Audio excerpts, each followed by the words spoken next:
শ্রী শ্রী রামকৃষ্ণ পরমহংসদেব এই শিবকে বলেছিলেন জ্যান্ত শিব। এই ঘাট দিয়েই ঠাকুর শ্রী শ্রী রামকৃষ্ণ কল্যাণেশ্বর শিব মন্দিরে গিয়েছিলেন। আমার ছেলে ব্রেন স্ট্রোক হয়েছিল, এখন ভালো করে চাকরি করছে। যখন জ্যৈষ্ঠ মাস তীব্র রোদ্দুর মানুষ পাচ্ছে না, তখন বাবার মাথায় জল ঢাললে বৃষ্টি আসছে। নমস্কার, ভারত ট্যুর ব্লগে আপনাদের স্বাগত। আপনাদের সাথে আমি রতন। আজকে আপনাদেরকে নিয়ে যাব বালি কল্যাণেশ্বর তলা শিব মন্দির। শ্রী শ্রী রামকৃষ্ণ পরমহংসদেব এই শিবকে বলেছিলেন জ্যান্ত শিব। আমি যাব বাইকে, আর আপনারা আসবেন এই মন্দিরে কি করে তা বলবো ভিডিওর শেষে। ভিডিওটা স্কিপ না করে দেখতে থাকুন।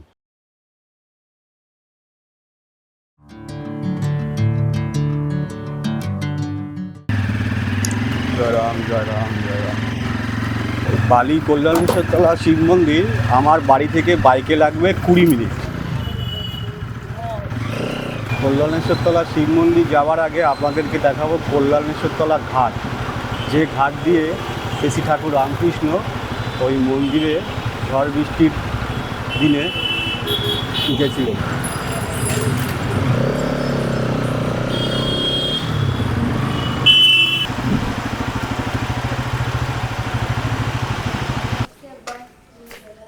এই হচ্ছে কল্যাণেশ্বর তলা ঘাট।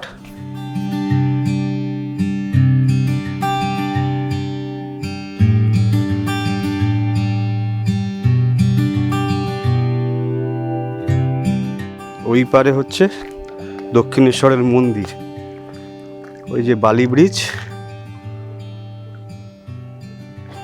এই হচ্ছে কল্যাণেশ্বর তলা ঘাট।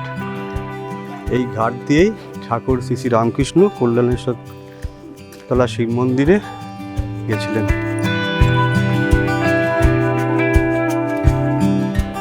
এই ঘাটের বয়স কত?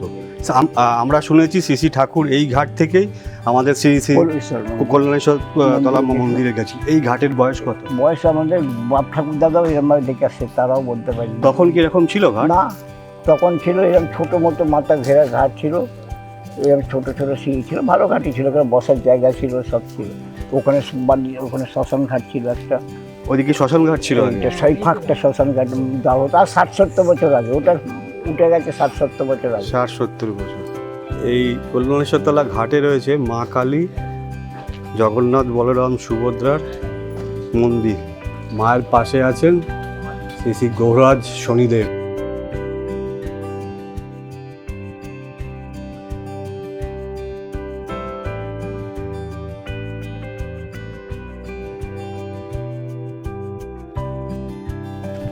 আর পাশেই রয়েছে কল্যাণেশ্বর তলা ঘাটে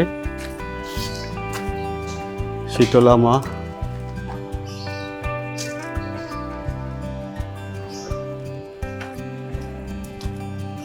এদিকে রয়েছে সিদ্ধিদাতা গণেশ এবং বাবা।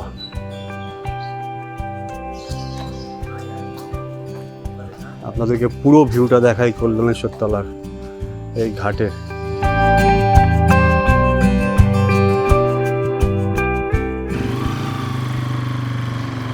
এই কল্যাণেশ্বর তলা ঘাট থেকে এবার আমরা যাব কল্যাণেশ্বর তলা শিব মন্দির, যাকে শ্রী শ্রী রামকৃষ্ণ বলেছিলেন জ্যান্ত শিবলিঙ্গ। এই রাস্তা থেকে বেরিয়ে জিটি রোডে উঠে বাঁ দিকে আমরা যাব, বাঁ দিকে।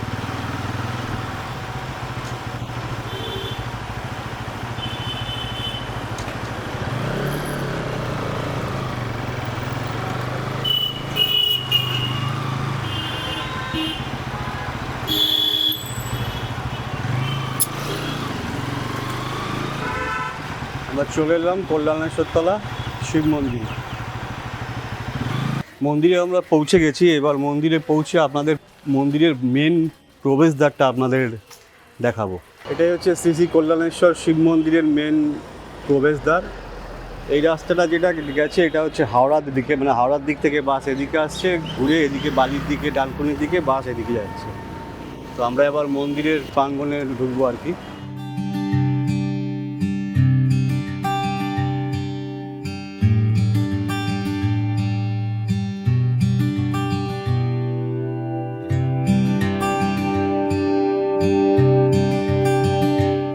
কল্যাণেশ্বর তলা মন্দিরের মেন মন্দির এটা।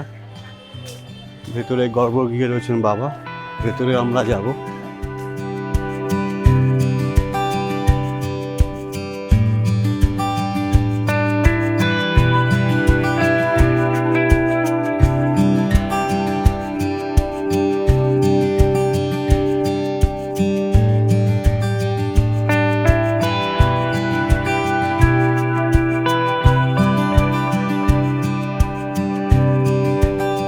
এই শিবলিঙ্গকে যখন শ্রী ঠাকুর রামকৃষ্ণ পুজো করছিলেন তখন এই শিবলিঙ্গ নড়ে উঠেছিল। তখনই উনি বলেছিলেন ইনি জীবন্ত শিবলিঙ্গ।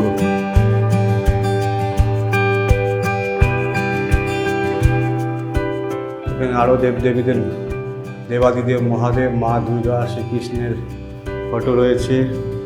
এদিকে স্বামীজি, শ্রী রামকৃষ্ণ ঠাকুর, পরমহংসদেব আর মা শারদা।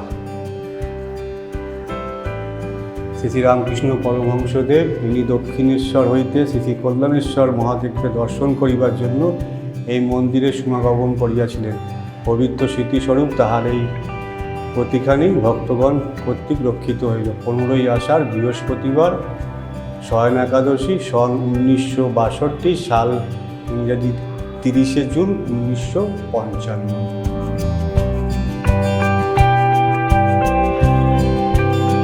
এবার আমরা বাইরের দিকে যাব।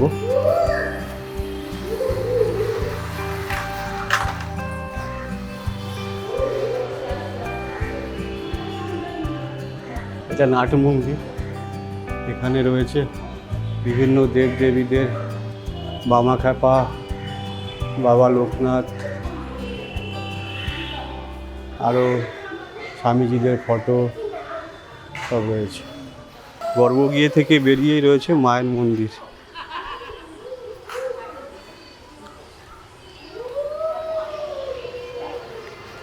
মায়ের মন্দির খোলা আছে। আচ্ছা,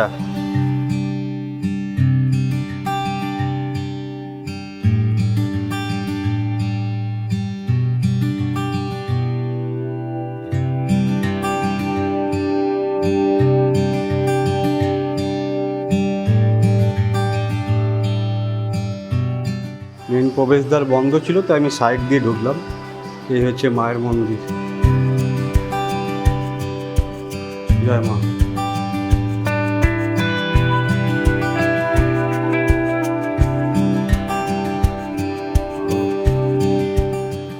একদিকে শ্রী শ্রী রামকৃষ্ণ পরমহংসদেবের ছবি, আর একদিকে রয়েছেন মা শারদা।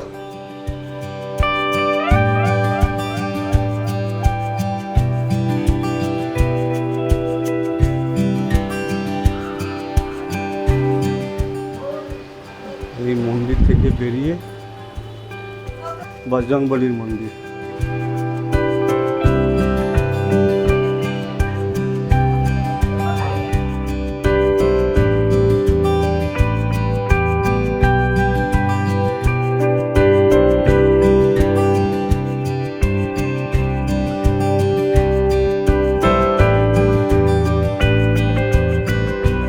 শ্রী বজরংবলীর মন্দির থেকে বেরিয়ে আবার এই মন্দির চত্বরের ভেতরে ঠিক বাইরের দিকটায় রয়েছে এই আরেকটা মন্দির। এই মন্দিরের ভেতরে শ্রী বিষ্ণু ভগবান, শ্রী গণেশজি। আপনি এই মন্দিরে কতদিন আসছেন? আমি সেই অনেক দিন, কতদিন? মানে ও পাড়ায় থাকতেও এসেছি আর এ পাড়ায় এসেও ঢুকেছি। হ্যাঁ, ধরতে গেলে আমার সব সময় যতক্ষণে না ঘুমানো হয় ততক্ষণ চলাচলতি। বাবাকে আপনার সুবিধা অসুবিধা যেগুলো মনের হয়, ধরুন কিছু হয়েছে আপনার, রোজই আমি সন্ধ্যাবেলা এসে তারে হাত দিয়ে প্রণাম করে ছেলের নামে বেলপাতা ফুল বাবার মাথায় করে নিয়ে গিয়ে ছেলেদের দেই। আবার প্রদীপের তাপটা। আপনার ছেলের কি হয়েছে? আমার ছেলের ব্রেন স্ট্রোক হয়েছিল। তারপরে এরমভাবে শুয়েছিল 4 হাত পা ছড়িয়ে। এখানে একজন ফুলওয়ালারে বললাম, এই একা তুলতে পারলো না দেখে লাস্টে আর একজন এলো, তারে নিয়ে একদিকে পা একদিকে হাত ধরে তুলে দিল বিছনাতেই বাথরুম করে ফেলছে। আর তারপরে কি বাবার এই বেলপাতা নিয়ে লাগিয়ে লাগিয়ে কি না আপনার তখন আর বেলপাতা নিয়ে যায়নি। হুম। তারপরে যখন গাড়ি ঠাড়ি ঠিক করে যখন ওরে হসপিটালে নিয়ে গেল, তখন মন্দিরের 2 মহিলা ছিল যারা কাজ করে, হ্যাঁ, ওরাও বললো যে ভালো হয়ে আসলে তোমার কাছে পুজো দেবে। হ্যাঁ, তো আমি পুজোও দিয়েছি। ভালো হয়ে গেছে এখন? হ্যাঁ, এখন ভালো করে চাকরি করছে, এই তো সেদিনকে পুরী থেকে ঘুরিয়ে এলাম, বাহ। ছেলেও গেছিল। মানে আপনি ভগবানের কাছে এটাকে হ্যাঁ, আমার মানত বিশ্বাস। করেছিলেন? হ্যাঁ হ্যাঁ, ঠাকুরের আমার কাছে। বিশ্বাস। আচ্ছা। আমি করেছি, লোকেরাও করেছে। হ্যাঁ, তারপরে যখন গাড়ি নিয়ে যায় তখন আবার এখনও আমার ছেলে যখনই বেরোবে তখনই ওই দরজা দিয়ে বেরোবে আর প্রণাম করতে করতে বেরোবে বাবাকে? হ্যাঁ, মন্দিরে নাই বা আসতে পারলো, প্রণাম করে তারপরে বেরোবে। হ্যাঁ, ইনি যেখানে আছেন আমাদের বাবা, আপনারা তো এখানে প্রায়শই আসেন, বাবাকে পুজো দেন, তো মনের একটা কামনা আছে, বাসনা আছে, তো সেই বাসনা বাবা আপনাদের কতটা পূরণ করেছে? হ্যাঁ, ভালোই করে। আমার স্বামী খুব শরীর খারাপ করেছিল, ডাক্তার দেখেছি, সব কিছু করেছি, মানে নিউমোনিয়া হয়েছিল। নিউমোনিয়া? আচ্ছা। মানে 20 সালে জানুয়ারি মাসে হয়েছিল, এমনই অবস্থা হয়েছিল। ওদের আমি রোজই বাবার কাছে আসি, তা বাবার ডেলি মানে ওষুধও খেয়েছি, বাবার বেলপাতাও নিয়ে গেছি, ছুঁয়েছি, কিন্তু ভালো হয়ে গেছে, কাজে হয়ে যেতে এখন ভালোই আছে। মানে যখন আরতি হয় একটা ছোট সাপ আসে। একটা ছোট সাপ আছে যখন আরতি হয়? আরতি হয়। এটা কোত্থেকে আসে সাপটা? সেটা বাবারই তো বাহন। বাহন? ঘর ওখানেই থাকে, ওই মন্দিরের ভেতরেই থাকে? মন্দিরের ভেতরেই থাকে, দেখবেন সবাই দেখতে পায়। উনি আর এই ঘন্টা বাজে, উনি দেখেন, সবাই দেখতে পায়। উনি ঘন্টা বাজান, উনি দেখতে পান? হ্যাঁ, উনি ঘন্টা বাজে থাকে, উনি এখানে থাকেন। ও যখন আরতি হবে তখন আসে, সন্ধ্যে সন্ধ্যে কাজ হচ্ছে তখন আরতি হয়ে গেলে আবার চলে যায়? আবার চলে যায়। পুরো মন্দির চত্বরটা আপনাদেরকে একবার দেখাই।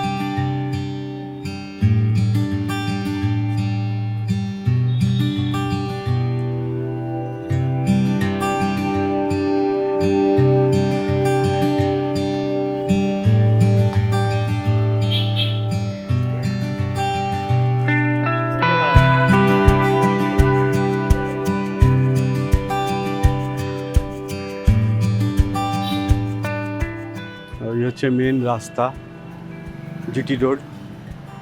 জিটি রোড থেকে ঢুকে মেন মন্দিরের রাস্তা হচ্ছে এইটা, আর এদিকে হচ্ছে ওই বজরংবলীর মন্দির, আর মেন প্রবেশ পথে ঢুকে বিষ্ণু আর গণেশজির মন্দির।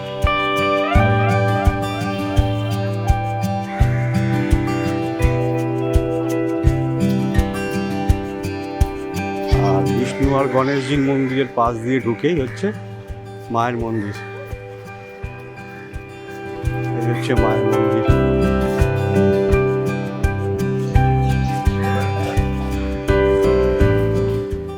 মন্দিরের পাশেই রয়েছে একটা বড় পুকুর, খুব পরিষ্কার পুকুরটা। এটা আমি আগে যখন এসেছিলাম পুকুরটা খুব নোংরা ছিল, এখন দেখছি খুব পরিষ্কার। একটি অশ্বত্থ গাছও আছে বড়।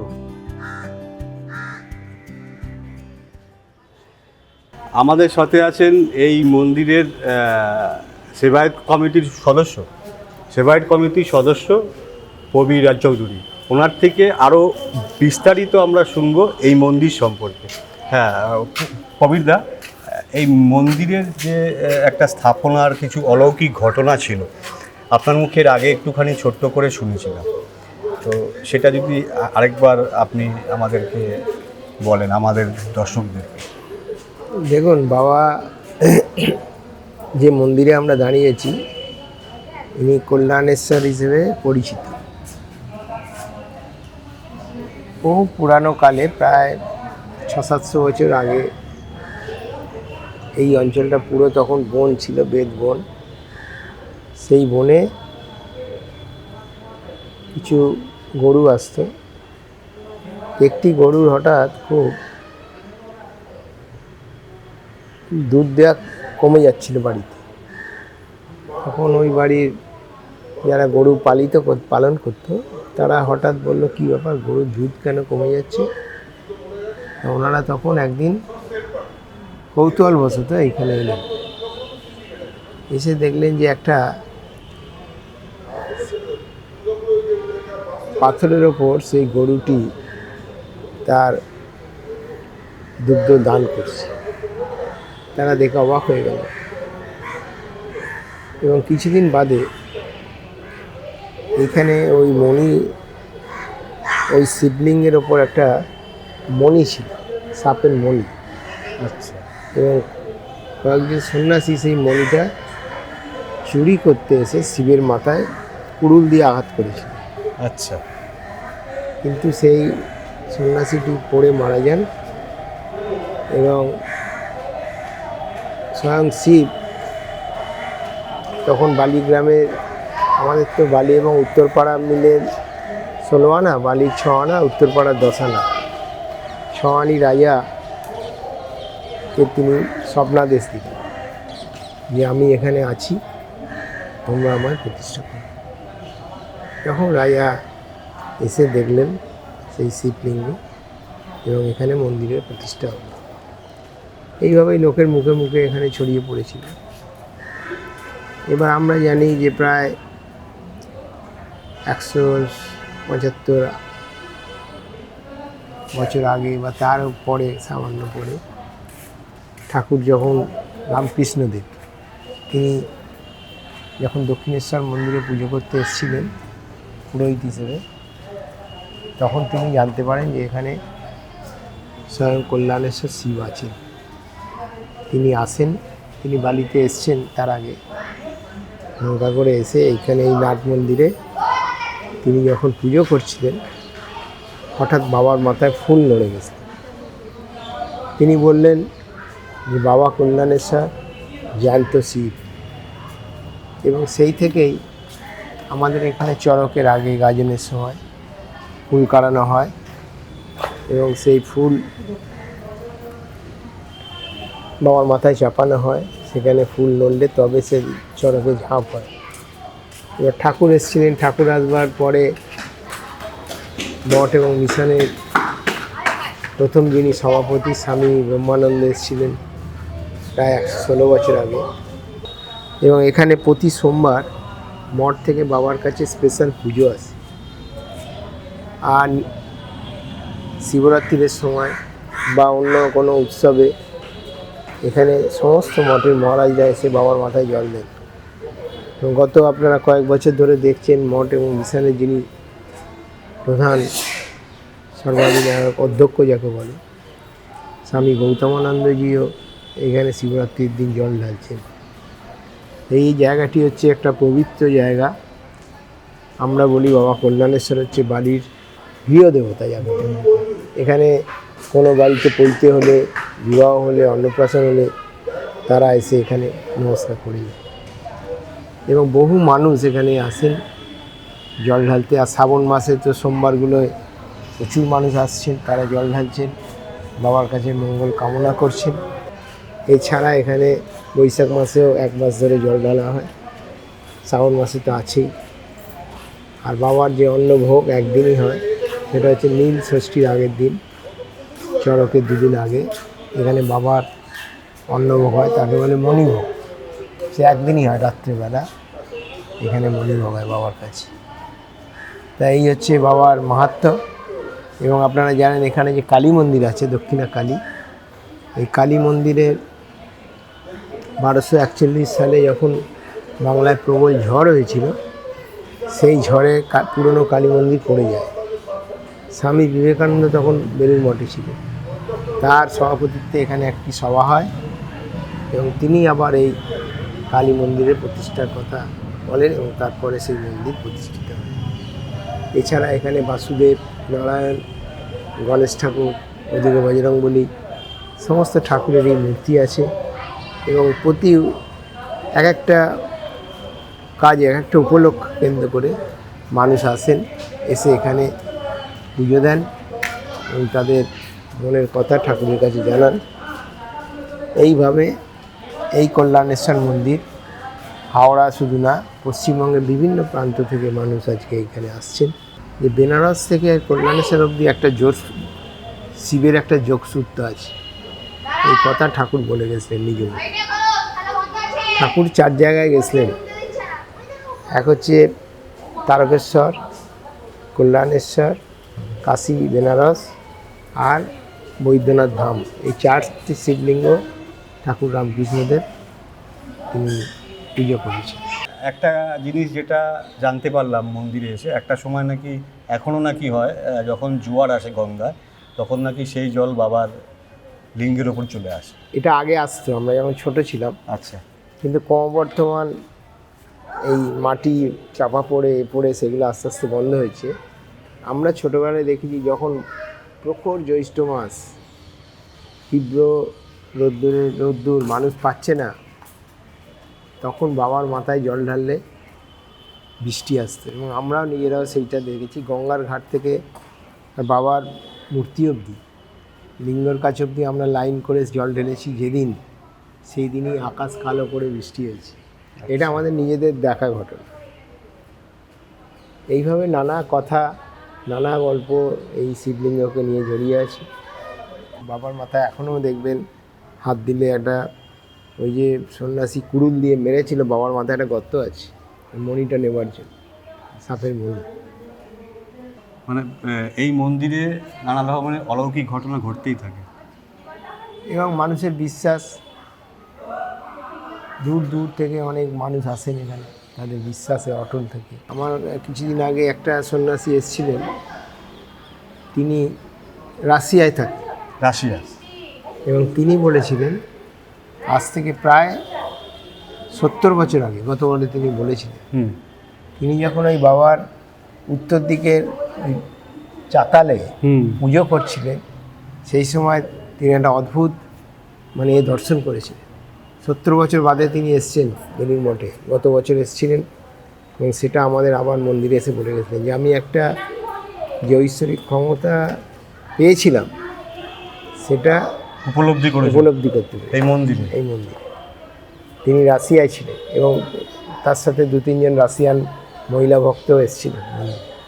দর্শকদের যদি কোনো মন্দির নিয়ে কোয়ারিজ থাকে, আপনার সাথে যোগাযোগ করলে বা আপনার নাম্বারে যোগাযোগ করলে হবে তো? নিশ্চয়ই। তাহলে আপনার নাম্বারটা আমরা আমার নম্বর হচ্ছে 9433429350। এই নাম্বারে যোগাযোগ করলে আপনার সাথে আপনি সব বিস্তারিত বলে দেবেন ভক্তদের। প্রবীর বাবুর থেকে আমরা এই মন্দিরের অনেক কিছু জানলাম। ধন্যবাদ আপনাকে দাদা। নমস্কার।